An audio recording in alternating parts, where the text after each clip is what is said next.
Hi guys, what's up? I welcome you all on our YouTube channel Ye Dil Mange More, an institute for UPSC CDS and FCAT examination. This side my name is Abhishek Pandey and today I bring a very informative video for you all which is on basically for your CDS examination and बहुत ही कम time बचा है अब exam के लिए। ठीक है, तो सभी के मन में बहुत सारे क्वेश्चंस होंगे कि अब किस तरीके से प्रिपरेशन करी जाए, क्या पढ़ा जाए, क्योंकि आज 2 तारीख हो गई है और आपके पास अब 19 को पेपर है। मतलब मैं 16 डेज बता सकता हूँ आपको कि 16 डे बचे हुए हैं। अगर 16 को भी राउंड फिगर में किया जाए तो 15 डेज हैं आपके पास। तो ये लास्ट 15 डेज में क्या पढ़ा जाए, ये सारे के सारे बहुत सारे क्वेश्चन आपके मन में आ रहे होंगे। तो मैं आज इस वीडियो के थ्रू आपको last 15 days strategy for UPSC examination, CDS examination के बारे में डिस्कस करूंगा। इससे पहले मेरे बहुत सारे वीडियोस अपलोड किए हैं जो आपके एग्जाम पॉइंट ऑफ व्यू से बहुत ज्यादा इंपॉर्टेंट है। उनसे पेपर में पूछे जाने के क्वेश्चन चांसेस बहुत ज्यादा हैं। जो भी करंट इवेंट्स हैं वो सारे मैंने प्रिपेयर करे हैं और मैं कोशिश कर रहा हूं कि ज्यादा से ज्यादा इंपॉर्टेंट क्वेश्चंस मैं यहाँ पर अपलोड कर सकूं ताकि आपके पेपर में बहुत ज्यादा हेल्प हो सके और आप अच्छे स्कोर से सीडीएस एग्जामिनेशन पास कर पाए। ठीक है, तो स्टार्ट करते हैं last 15 days strategy for UPSC CDS examination. अलग अलग सब्जेक्ट की अलग अलग स्ट्रेटेजी बताऊंगा मैं कि किस तरीके से करना है। तो सबसे इंपॉर्टेंट जिसके बार बार मेरे पास बच्चों के डाउट आ रहे हैं कि किस तरीके से सर प्रिपेयर करना है, बहुत डर लग रहा है। ठीक है, तो सबसे पहले मैं एक चीज बताता हूं आपको, एक कोटेशन बताता हूं। ठीक है, देखिए डर उन्हीं को लगता है जिनकी तैयारी अच्छी होती है। ठीक है, तो जो डर नहीं रहे हैं वो सोच लीजिए उनकी तैयारी में कुछ कमी है। जिनको डर लग रहा है एग्जाम से, बिल्कुल सही है उनका डर। जिनकी तैयारी अच्छी होती है उनको लगता है कि पता नहीं इतना सारा पढ़ लिया है कि अभी और कुछ ना पूछ ले मेरे से पेपर में, ऐसा कुछ ना पूछ ले जो मुझसे बने ना, तो उनका डर जो है वो स्वाभाविक होता है। ठीक है, तो आपको डरने से बिल्कुल वो नहीं करना है। अपना जोश जो है वो जोश बना रखना है। लास्ट 15 डेज बचे हैं, जितना से ज्यादा आप एफर्ट दे सकते हैं अपने एग्जाम के लिए उतना ज्यादा से ज्यादा करना है। बिल्कुल ढील नहीं छोड़नी है, बिल्कुल लूज नहीं करना है। ठीक है, कि अब बस 15 डेज बचे हैं, जितना पढ़ लिया इट्स ओके, अब रहने देते हैं, बिल्कुल नहीं करना है। ठीक है, तो जीएस के लिए लोगों के बहुत सारे डाउट्स आए मेरे पास, तो हम स्टार्ट करेंगे जीएस से। ठीक है, तो 2 कैटेगरी में मैं डिवाइड कर रहा हूं जीएस को। पहली कैटेगरी वो है कि जिन्होंने करंट अफेयर्स को कवर कर लिया है और दूसरी कैटेगरी वो है जिन्होंने करंट अफेयर्स को कवर नहीं किया है। ठीक है, तो सबसे पहले मैं बात करूंगा जिन्होंने करंट अफेयर अभी तक कवर नहीं किया है। जो भी इंपॉर्टेंट न्यूज वगैरह है पिछले लास्ट 7, 8, 10 महीने की, वो कवर नहीं करी है। तो सबसे पहले जो आपके आखिरी 15 डेज बचे ना, फोकस ऑन दैट। आप उसमें ज्यादा से ज्यादा फोकस करिए। ठीक है, जितने भी अमेंडमेंट्स हुए हैं, जितने भी नई पॉलिसीज आई हैं गवर्नमेंट की, जितने भी बड़े एक्शंस लिए गए हैं, वो सारे के बारे में स्टडी करिए। जितनी भी स्पोर्ट्स न्यूज हैं, अवार्ड्स हैं, अपॉइंटमेंट्स हैं, ठीक है, और जितने भी डील्स हुई हैं, जितने भी डिफेंस डेवलपमेंट हुए हैं, ये सारी की सारी चीजों पे आप फोकस करिए। आप पेपर में 20 से 25 क्वेश्चन करंट अफेयर के पाएंगे। ठीक है, करंट अफेयर प्लस पॉलिटी भी हो सकता है, करंट अफेयर प्लस हिस्ट्री भी हो सकता है, करंट अफेयर प्लस ज्योग्राफी हो सकता है, डिफेंस न्यूज हो सकता है, अवार्ड्स के ऊपर हो सकता है, स्पोर्ट्स के ऊपर हो सकता है, किसी भी क्वेश्चन के ऊपर हो सकता है। किसी भी पार्ट को कवर करके आपके करंट अफेयर के थ्रू पूछा जा सकता है। जैसे अगर मैं आपसे पूछूं कि जो 100th अमेंडमेंट है वो किससे रिलेटेड है, तो please mention it in the comment box. अगर आपको पता है आंसर तो कमेंट बॉक्स में मेंशन करिए।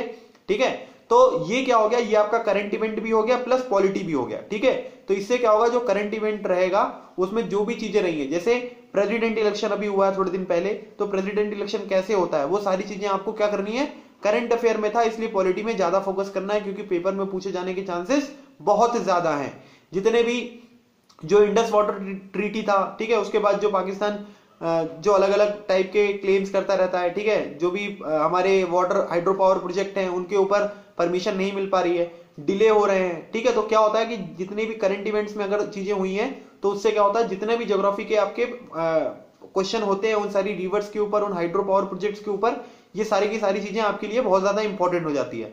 तो मैं जिन लोगों ने अभी तक कवर नहीं किया करंट इवेंट्स, उनको बार बार इंसिस्ट कर रहा हूं, प्लीज आप करंट इवेंट पोर्शन पे ध्यान दीजिए। ऐसा मत सोचिए कि पेपर में क्वेश्चन कम आ गया तो क्या होगा, पेपर में अगर ज्यादा आ गया तब तो बेनिफिट होगा ना, और आपके डेफिनेटली हेल्प होगी। ठीक है, करंट इवेंट्स पे आप बहुत ज्यादा ध्यान दें। इसके अलावा जो भी आपका स्ट्रॉन्ग पोर्शन है, अगर आपको लगता है आपने पॉलिटी को बहुत अच्छे तरीके से पढ़ा है तो please read polity once again. ठीक है, जितने भी नोट्स हैं वो सारे के सारे पढ़िए, कुछ नया पढ़ने की जरूरत नहीं है। जितने भी आपने नोट्स प्रिपेयर किए हैं, try to solve more and more questions. जितने ज्यादा से ज्यादा क्वेश्चन पढ़ेंगे, जितने ज्यादा से ज्यादा उनके एक्सप्लेनेशन को आप समझेंगे, उतना ज्यादा आपका पेपर में हेल्प होगा। ठीक है, तो सेम आपको आपके सेकंड हाईएस्ट के साथ करना है, जो सेकंड सबसे फेवरेट सब्जेक्ट है, जिसको सबसे अच्छे तरीके से प्रिपेयर किया है। और तीसरी चीजें क्या है कि जो चीजें आपने कवर नहीं करी हैं, जिनको लगता है कि आपकी प्रिपरेशन बहुत ज्यादा नहीं है, उनमें आपको ज्यादा ध्यान नहीं देना है। उनमें आपको जो भी प्रीवियस ईयर क्वेश्चन पेपर्स हैं उनके एक्सप्लेनेशन को पढ़ना है और उनसे रिलेटेड जितने भी क्वेश्चन आप सॉल्व कर सको वो सारे के सारे क्वेश्चन करिए, ठीक है। और अब दूसरी कैटेगरी के बारे में आते हैं जिन्होंने करंट अफेयर्स कवर कर लिया है। करंट अफेयर्स अगर आपने कवर कर लिया है तो उनको रिवाइज करना है। 2 दिन में 3 दिन में आप एक बार उसको पूरा का पूरा इवेंट पढ़ते रहिए, क्योंकि पेपर आपका ऑब्जेक्टिव पेपर है, डेफिनेटली बहुत ज्यादा हेल्प हो जाएगी, ठीक है। अगर आपको थोड़ा सा भी याद रहा, अगर नेम याद नहीं है, सरनेम भी याद रहा, तो भी आपका पेपर में क्वेश्चन सही होना ही है, ठीक है। तो आपने जितना भी करंट अफेयर किया है प्रिपेयर, उन सारी चीजों को दोबारा रिवाइज कर लिए, की पॉइंट्स में तैयार कर लीजिए कि ये आएगा तो ये आंसर होगा, ये आएगा तो ये आंसर होगा, ठीक है। इस तरीके से बहुत ज्यादा हेल्प होगी। और बाकी के जो पोर्शन है उनमें से जो आपका फेवरेट पोर्शन है उन्हें क्या करना है, आपको बार बार रिपीट करना है, ठीक है, आपको, ताकि जो आपका स्ट्रॉन्ग पॉइंट है वो आपको बिल्कुल वीक ना करे, ठीक है। पेपर में उसमें आपके बिल्कुल श्योर शॉट पूरे नंबर आने चाहिए। तो ये सारी चीजें हो गई आपकी जनरल स्टडीज के लिए। साइंस पोर्शन में आपको फिजिक्स और बायो के ऊपर बहुत ध्यान देना है। Please focus more on bio, क्योंकि पेपर में बार बार बायो ही पूछा जाता है, क्योंकि बच्चों जो होते हैं वो फिजिक्स केमिस्ट्री ऑलमोस्ट कर ही लेते हैं क्वेश्चन, लेकिन बायो के क्वेश्चन बहुत ज्यादा डिफिकल्ट आते हैं, क्योंकि हमने पढ़ा नहीं होता इसलिए हमको डिफिकल्ट लगता है। तो प्लीज जो भी मैंने इंपॉर्टेंट पॉइंट बताए कि how to prepare science for CDS examination, मेरा एक वीडियो, अगर आपने वो वीडियो नहीं देखा तो प्लीज वॉच दैट वीडियो। ये जो आपका टाइम है लास्ट 15 डेज का, ये कुछ नया पढ़ने के लिए नहीं है, जितना पुरानी चीजें पढ़ी हैं उनको रिवाइज करने के लिए है, ठीक है।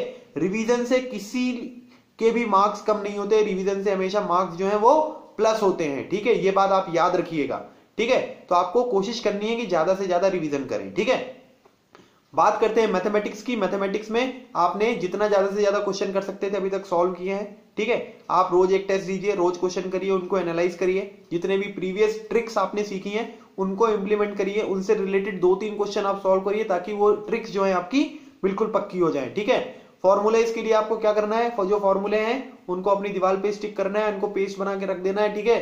पेज पे लिखना है और उनको रिवाइज करना है रेगुलर बेसिस पे, ताकि वो फॉर्मूले आप भूलो नहीं, ठीक है। आपके मन में एक स्ट्रेटेजी होनी चाहिए कि पेपर में मैं किस पोर्शन को पहले सॉल्व करूंगा, किस पोर्शन को बाद में सॉल्व करूंगा। अगर मेरे को 100 क्वेश्चन सॉल्व करने हैं 120 मिनट्स में, तो मैं एक क्वेश्चन के ऊपर कितना टाइम दूंगा। अगर मेरे पास स्टैटिस्टिक्स का क्वेश्चन आ जाता है, उसमें एक पैराग्राफ में मुझे 4 क्वेश्चन दिए जाते हैं, तो मैं उस पैराग्राफ को कितना टाइम दूंगा। पूरी की पूरी स्ट्रेटेजी आपके दिमाग में होनी चाहिए, और पेपर सॉल्व जब आप करोगे तब इस मेथड से आप ज्यादा से ज्यादा अच्छी तरीके से पेपर को सॉल्व कर सकते हो, ठीक है।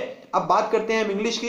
इंग्लिश में आपने जो भी ग्रामर अभी तक सीखा है उनका क्विक रिवीजन करना है, ठीक है। बहुत सारे हमारे पास ऐसे टेस्ट मिल जाएंगे हमें ऑनलाइन, मॉक टेस्ट, आप वो मॉक टेस्ट दीजिए और उसको एनालाइज करिए। इंग्लिश में आपको ध्यान रखना है, जो मिस्टेक आपने एक बार कर दी है उस मिस्टेक को दोबारा नहीं करना है, नहीं तो बहुत ज्यादा प्रॉब्लम हो जाएगी, ठीक है। उनको ध्यान रखना है। अगर आपको लगता है ये बहुत इंपॉर्टेंट रूल है तो उसको नोट कर लेना है, उसको नोट करके बार बार पढ़ना है। 1 दिन 2 दिन 3 दिन पढ़ेंगे, डेफिनेटली आपका वो डाउट क्लियर हो जाएगा और सेम मिस्टेक आप दोबारा नहीं करोगे, ठीक है।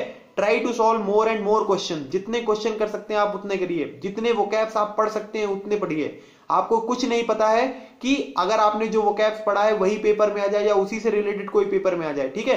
तो इसलिए हमें बिल्कुल आखिरी दम तक हार नहीं माननी, जब तक पेपर हमारा स्टार्ट नहीं हो जाता तब तक हम जितना पढ़ सकते हैं उतना पढ़ेंगे, क्योंकि हमने बहुत दिन से मेहनत करी है, ठीक है। अगर हम थोड़े दिन भी लूज कर देंगे तो हो सकता है हमारा पेपर ना निकले, और मैं नहीं चाहता कि मेरे वीडियो देखने वाले लोगों का या उस एग्जाम की प्रिपरेशन करने वाले लोगों का पेपर क्लियर ना हो। आई वांट पर्सनली कि सभी लोग, जितने लोग प्रिपरेशन कर रहे हैं उनके सबके एग्जाम क्लियर हो और वो अपने ड्रीम को अचीव करें, सब खुश रहें, ठीक है। जो चाहता है उनको सभी को वो चीजें मिल जाएं, ठीक है। This is my personal opinion, ठीक है। ये मेरा खुद की विश है कि ऐसा होना चाहिए। तो मैं जितनी हेल्प कर सकता हूं मैं अपने लिए बिल्कुल आपके लिए अप हूं, ठीक है। मैं जितने ज्यादा से ज्यादा वीडियो हो सकता है उतनी ज्यादा से ज्यादा वीडियो अपलोड करूंगा, ठीक है। बस आपको अपनी तरफ से पूरा एफर्ट लगाना है। अगर कोई डाउट आता है तो please mention it in the comment box. अगर आप मुझे फेसबुक पे फॉलो कर रहे हैं तो please send me message on Facebook. अगर व्हाट्सएप नंबर है आपके पास तो प्लीज व्हाट्सएप मी, ठीक है। जो भी डाउट्स होते हैं प्लीज व्हाट्सएप करिए और अपने डाउट्स को क्लियर करिए और बिल्कुल अच्छे से प्रिपरेशन करके पेपर को इस बार क्लियर करिए और एसएसबी में रिकमेंडेशन करिए, ठीक है। तो आई होप ये जो लास्ट 15 डेज स्ट्रेटेजी मैंने आपके साथ डिस्कस करी है डेफिनेटली आपको हेल्प करेगी। अगर वीडियो पसंद आया तो प्लीज वीडियो को लाइक करें and please subscribe my channel to get all the notification related to videos. Thank you so much, keep smiling and keep preparing. लगे रहो, एग्जाम क्लियर करो।